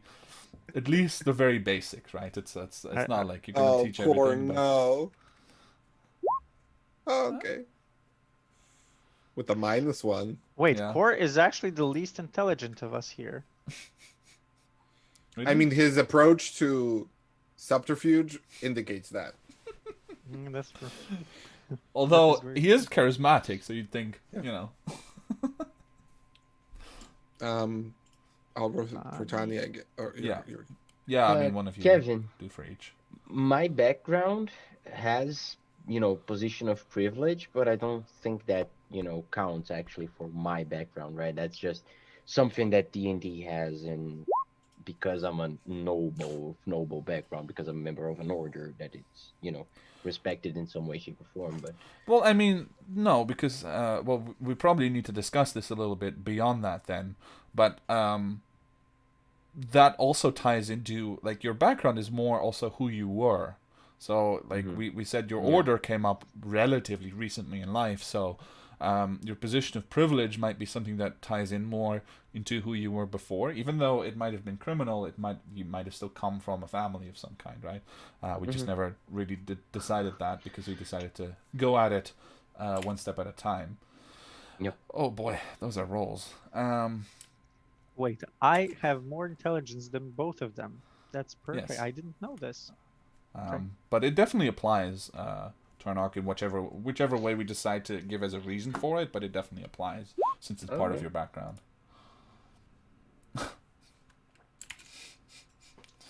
Yeah, so I will say that you spend a good 2.5 to 3 hours teaching these folks the details and the finesse of high society behavior and attitude, and the way that you hold yourself, the way that you manage your forks and knives and plates, and the way you greet people, etc. And probably by the end of it, Kor, Tani, and Barnak are just dueling with forks and knives, calling each other my lord and my lady. Yeah. Yeah. Jean-Jacques just looks at him hopelessly, and he's like, "Oh, fuck." The moment you brought out like small fork, medium fork, and big fork, Barnack was like, "Why do you need 3 forks? What? You It's as you many forks as you highborns, whatever you are, you don't understand simplicity, and simplicity is life." Now, don't you be saying you. Oh, excuse me, my lord. No. And I'll take like a I ain't any fork kind and- of lord. I ain't any kind of lord. I'm a merchant. Very different Right. thing. Excuse me, your merchantessness. All right. Fucking Christ. So that is spending about, I would say, most of your afternoon. It's probably about 4:30 by the time that you finish. Do you want to just stick around for dinner and then go to the aforementioned appointments, or do you want to achieve anything else between now and what you had planned in the evening? I do want to ask, how long did you think to play more? Because Well, that was going to be my next question, but Yeah. because I just Yeah. want to, I just planning on a want shorter session, so yeah, I just want to wrap everything up before the evening, and then we'll pick up the evening next time. yeah. Yeah. No, just because I thought that the suggestion that Nicola made of we having Core and Tani stay back to guard the house or something, more like to, so if we were to do the night part today, but since that's not the case, we can all go together to the brothel. That it's going to be like- even better. Yeah. Sure, might be. Tani. Well, you had a teaching class. You held a teaching class for us, Jean-Jacques. Mm-hmm. And tonight I will be teaching Kor, Tani, and Tarnok something else. Oh boy. You don't dare to think that you're going to teach me anything. And then, as I said that, like, it was just basically out of instinct because I've been refusing that sort of shit because of the order for Sure. basically my entire life, Uh-huh. But then it kind of snapped a little bit, the fact that fuck the order. These Oh, fuckers- wait, no. We discussed this, right? Two different orders. The bad Yes, order yes. is like you're still Yes, with yours. Yeah. I'm just saying. I am aware. Uh-huh. Okay. Yeah, just because you said fuck the order, I was like, I don't want it to be because of a misconception. Oh yeah. I'm sure there is a person called Order over there that you could fuck. In Yeah. the city, for sure. Probably a tiefling. That's exactly what I had in mind. When- Imagining when a you- white when you, like- tiefling. When you get worked up, I was like, I meant teach you the art of drinking in a brothel. It's The different than art in a of- tavern. Oh, is it? Okay. Yeah, Yeah, it Okay. usually involves belly buttons. belly buttons. Yes. See, Okay. Jean-Jacques knows. Okay. All right. So with those It's going to be a uncomfortable long thoughts in our heads, the party gets through dinner, discusses all the intricacies of drinking at the brothel, and sets out for the Siren's repose in the I cast evening. mage armor on myself for next All time. right. So you have mage armor on and expended the spell. Please remember, and also mark off. I think Core used some spell slots. I marked off it. All right. Perfect. Come on. Yeah, detect magic. All right. Well, thank you That so doesn't much. For... count as a short rest this afternoon. It doesn't matter. Only warlocks get spell slots back on short rest. But if Ah, you have okay. other stuff that you need to get back, then yes, you had a short rest. Okay, well, then, yeah, I'll take one hit die. All right. Well, welcome back, you guys. Thank you for indulging me with this little session. I know our real big return will be next week, but I didn't want to wait anymore. So thank you for being here. course, man. It's okay, Gil. I will cut the stream now. Anybody who watched, thank you, and we'll be back next week with a longer version. Where hopefully they get up to something instead of just debating it. No, I'm kidding. We got up to a lot of things, though. True. Yeah. All right. Well, bye stream.